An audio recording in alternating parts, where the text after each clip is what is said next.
Budget নিয়ে প্রত্যাশা এখনকার যেসব জিনিসের দাম বাড়েনি এগুলোর দাম আরো বাড়া দেওয়া দরকার। দীর্ঘদিন থেকে আয় ব্যয়ের বিপুল ঘাটতি রেখে বাজেট দিচ্ছে সরকার, তবুও প্রতি বছরই বাড়ছে বাজেটের আকার। বৃহস্পতিবার ঘোষণা হবে বাংলাদেশের ৫৩তম বাজেট। প্রস্তাবিত এই বাজেটের সম্ভাব্য আকার ৭,৯৬,৯০০ কোটি টাকা, যা চলতি অর্থ বছরের বাজেটের আকারের চেয়ে ৪.৬০% বেশি। তবে কর আরোপ, কর্মসংস্থান, করমুক্ত আয়সীমা, শিক্ষা ও স্বাস্থ্য খাতে বরাদ্দের মতো বিষয়গুলোর কারণে বাজেটে নজর থাকে সাধারণ মানুষের। কেননা বাজেটের বড় একটা অংশ আসে নাগরিকদের দেয়া কর থেকে। এবারের বাজেট কেমন চায় সাধারণ মানুষ, কি বলছেন তারা?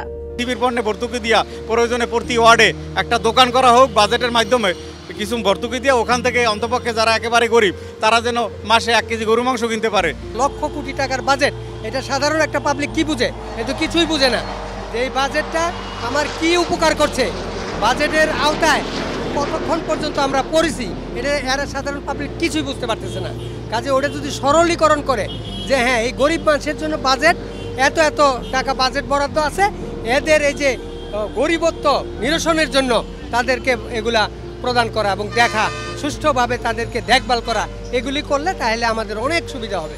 আমরা গরিব মানুষ, আমাদের জন্য একটা বাজেট করে দেও, যেন আমরা যাতে গরিবে যেন আমরা এই কম দরে বাজেটটা দিয়ে আমরা চলতে পারি।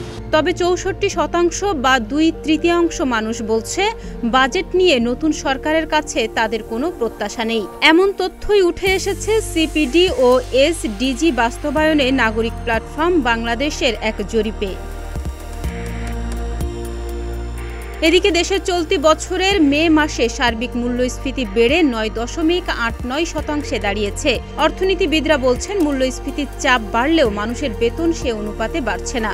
কিন্তু হিসাব নিকাশ বলছে নতুন বাজেটে সাধারণ মানুষের উপর আবারও বাড়তে পারে করের বোঝা।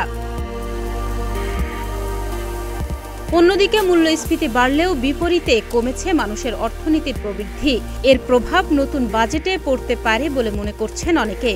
অর্থনীতিবিদরা বলছেন প্রতি বছর বাজেটের পরে জিনিসপত্রের দাম বাড়লে বেশি চাপে পড়েন খেটে খাওয়া নিম্ন আয়ের মানুষ।